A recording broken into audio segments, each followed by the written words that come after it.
अस्सलामु अलैकुम वरहमतुल्लाहि वबरकातुह।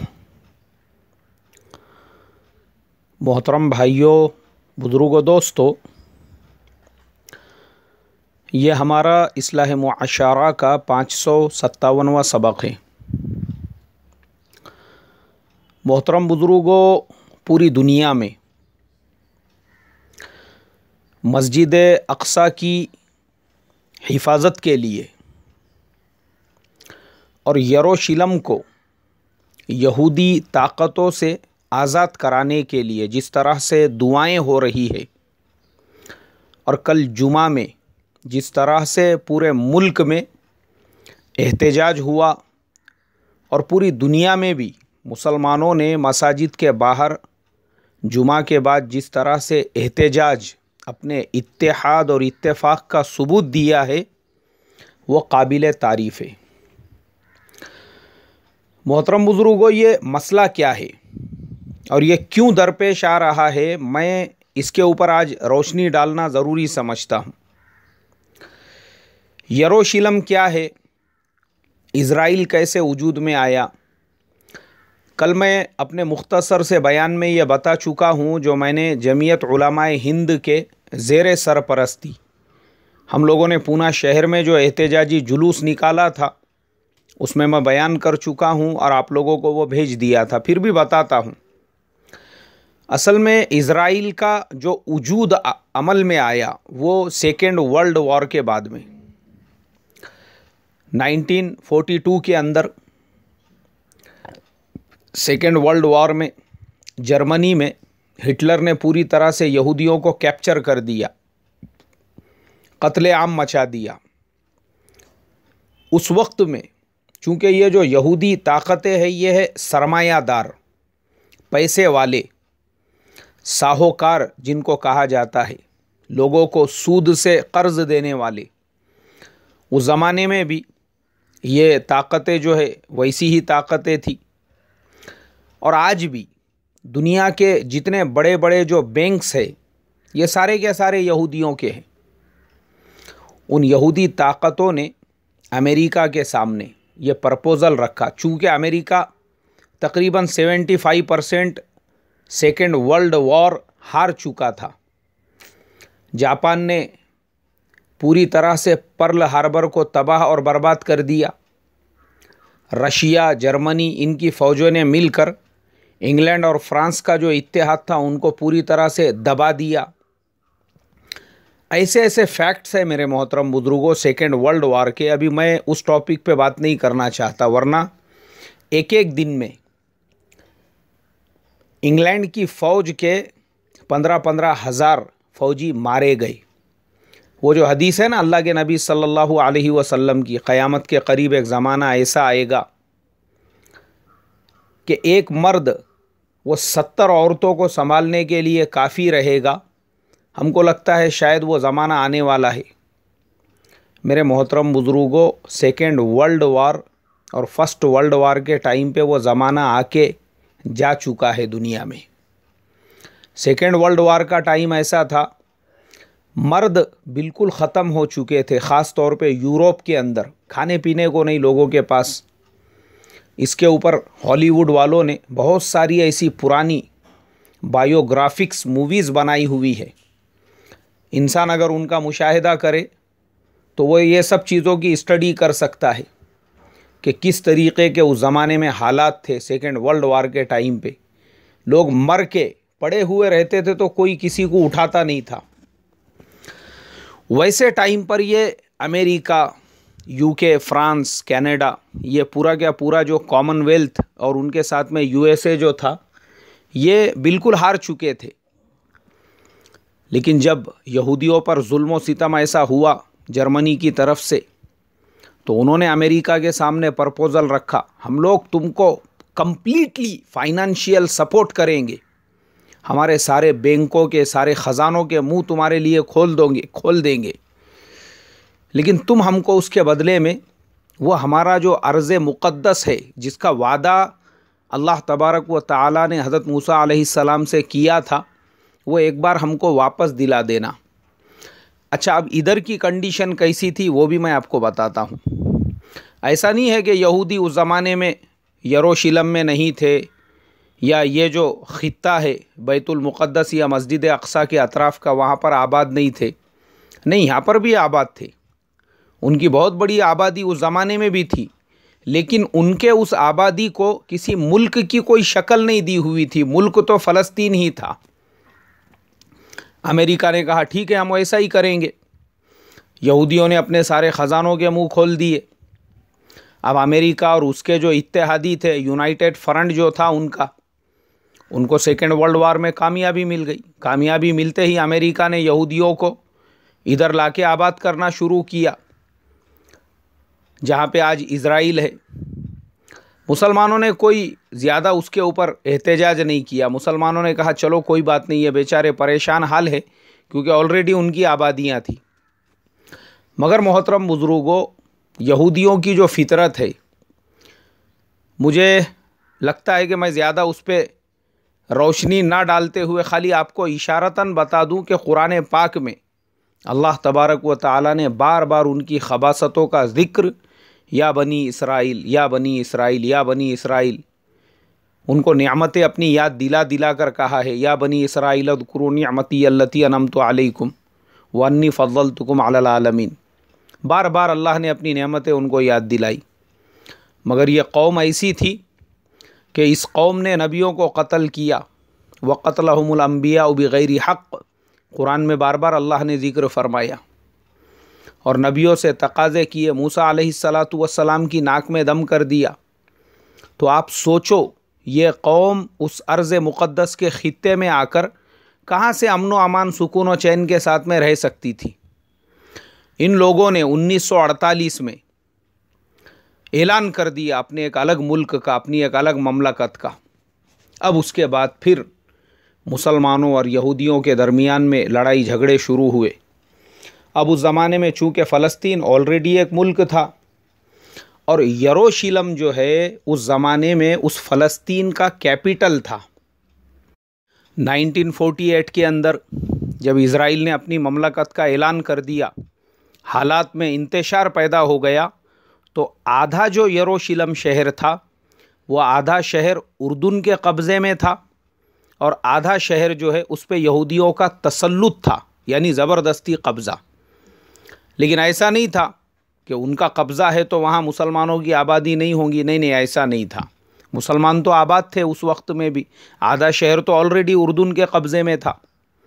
लेकिन फिर 1967 में अरबों और इज़राइल दोनों के दरमियान में जो जंग हुई, उसके अंदर अरब मुल्कों को शिकस्त फाश हो गई।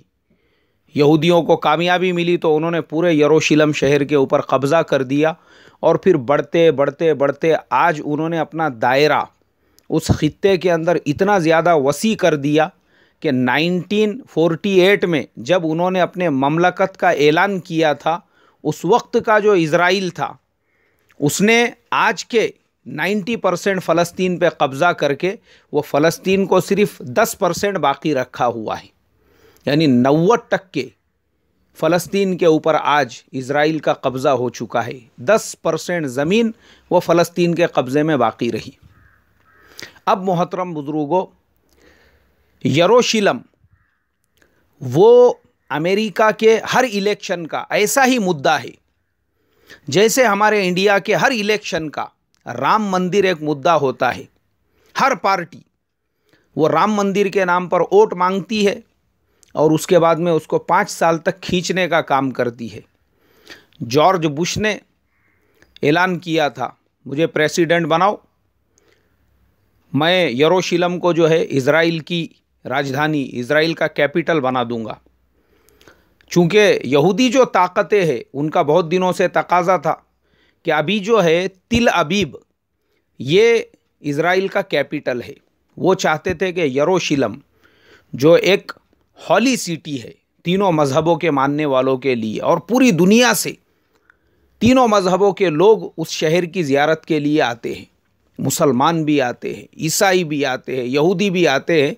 अगर उसी शहर को हमारा कैपिटल बनाया जाएगा हमारे लिए ज़्यादा आसानी रहेगी। तो जॉर्ज बुश की 10 साल तक हुकूमत चली, लेकिन उसमें हिम्मत नहीं थी। उसने ऐलान नहीं किया। बराक ओबामा ने भी इसी तरीके का वादा किया, मुझे प्रेसिडेंट बनाओ, मैं यरूशलेम को इज़राइल का कैपिटल बनाऊंगा। उसको भी बना दिए, वो भी अपने 10 साल के अरसे में नहीं कर सका। उसके बाद में जब ट्रंप का ज़माना था, उसने भी ऐलान किया, मुझे प्रेसिडेंट बनाओ, मैं यरूशलेम को इज़राइल का कैपिटल बना दूंगा।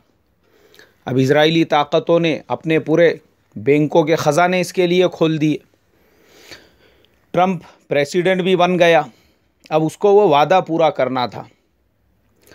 तो जनाब जो है जोश जोश के अंदर ऐलान कर दिया आपने 6 दिसंबर 2017 को कि बोले मैं अपनी तरफ से यरूशलेम को इज़राइल का कैपिटल बनाता हूँ। यानी ऐसा इन्होंने ऐलान किए जैसे यरूशलेम इनके नाना के खेत में एक आधा आम का झाड़ लगा हुआ है, जो इन्होंने ऐलान कर दिए अपने नाना का खेत समझकर। इनको पता ही नहीं था कि दुनिया में और भी ताकतें हैं। असल में मोहतरम बुजुर्गों, होता क्या है, कुछ लोगों को जलील होने की आदत पड़ जाती है।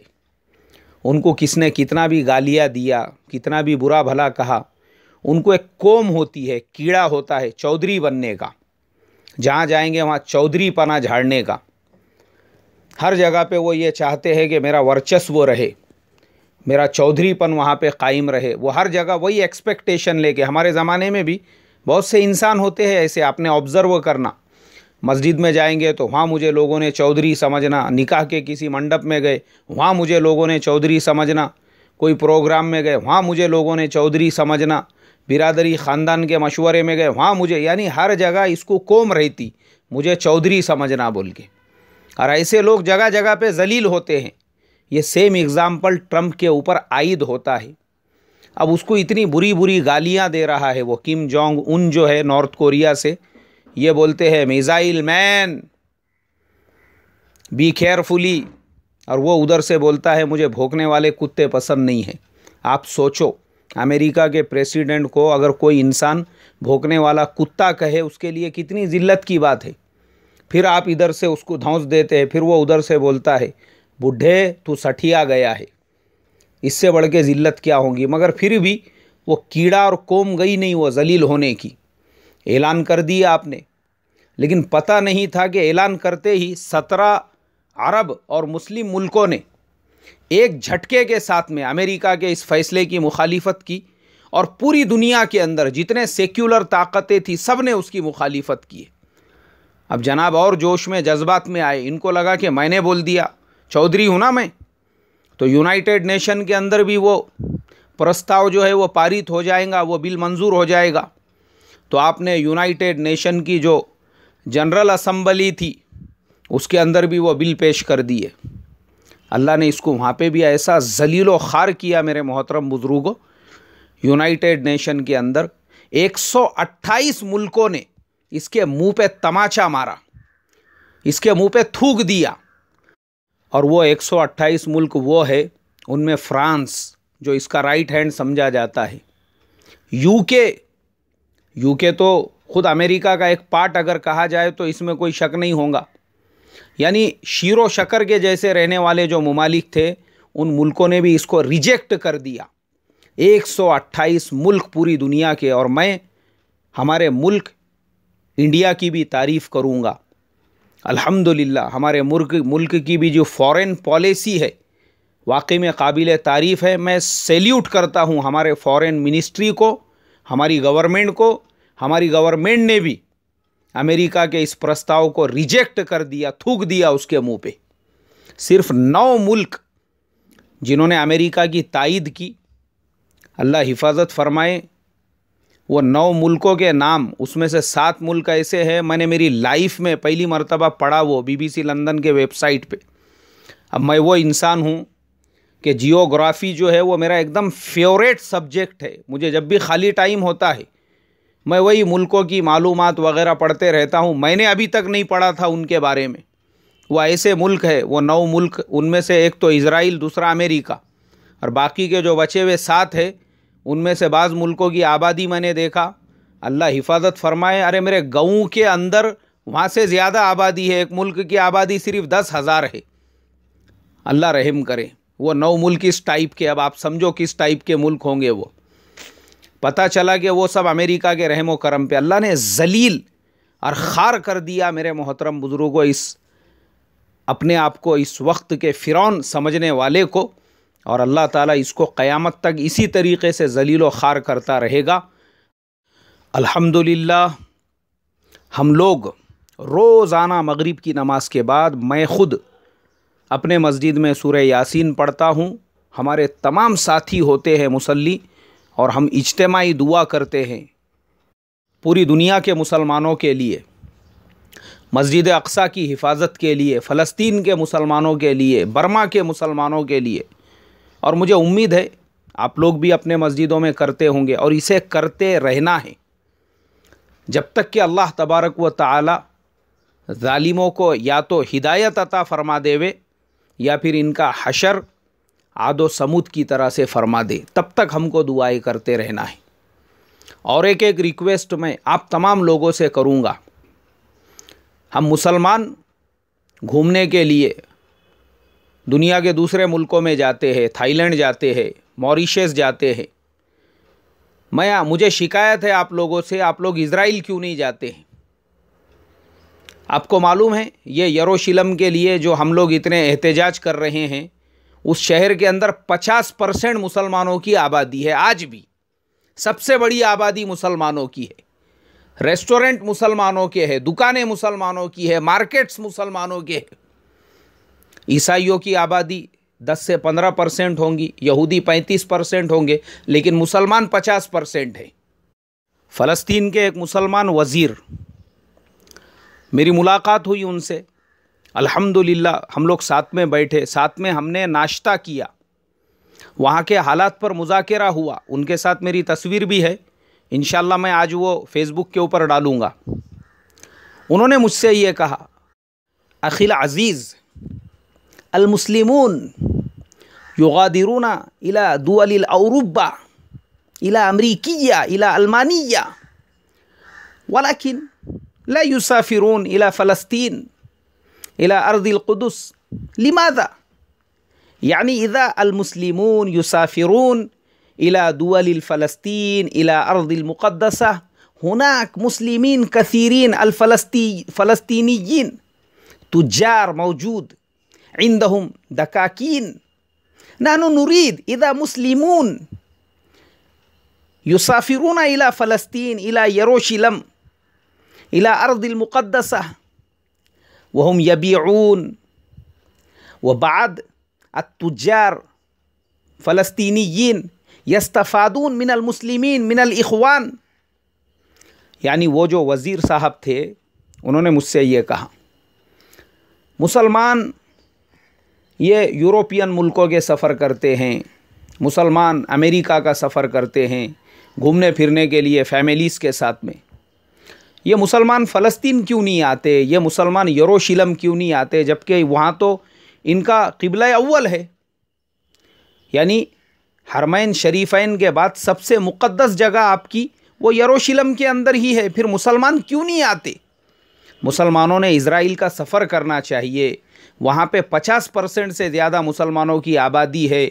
उनके बाज़ारों में जाएंगे तो कम से कम वो गरीब फ़लस्तीनी हमारे भाई जो दुकानें डालकर वहाँ बैठे हैं उनको इस्तेफ़ादा पहुँचेगा, फ़ायदा हासिल करेंगे वो हमसे। हम उनके साथ में ख़रीदो फ़रोख्त करेंगे, उनके रेस्टोरेंट्स में जाके खाने खाएंगे, उनके होटलों में जाकर रुकेंगे, वहाँ पे गाड़ियाँ वाले, टैक्सी वाले, यानी सब लोगों को इस्तेफ़ादा होगा उससे। लेकिन मोहतरम बुज़ुर्गों, हमारी कंजस्टेड थिंकिंग देखो, नहीं इज़राइल को नहीं जाना। अरे इज़राइल क्या उनके बाप का इज़राइल है वो? इस वजह से तो उसने कब्जा करके बैठा ना दुनिया भर के, हम लोग वहाँ पे जाते नहीं बोल के।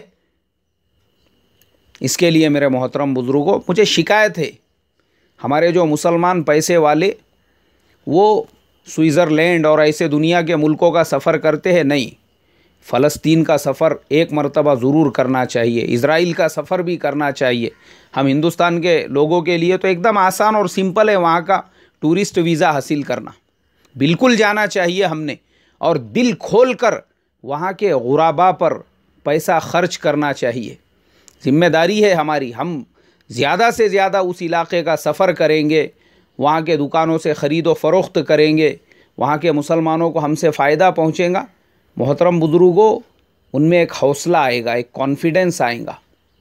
समझो मेरी बातों को। अल्लाह मुझे आपको समझने की तौफ़ीक़ अता फ़रमाई और अल्लाह उस खित्ते की हिफाजत फ़रमाई। अल्लाह मस्जिद अक़सा को इसी तरीक़े से सरसब्ज़ व शादाब रखे, आबाद रखे, वहाँ के मुसलमानों को सरसब्ज़ व शादाब और आबाद रखे। और दुआ करता हूँ मैं अल्लाह से, ये जितने दुश्मन साजिशों में लगे हैं, प्लानिंगों में लगे हैं, अल्लाह इनकी अय्यारियों और मक्कारियों को उन्हीं की तरफ लौटाने का फ़ैसला फ़रमाएँ। आमीन सुम्मा आमीन। अस्सलामु अलैकुम व रहमतुल्लाहि व बरकातुहू।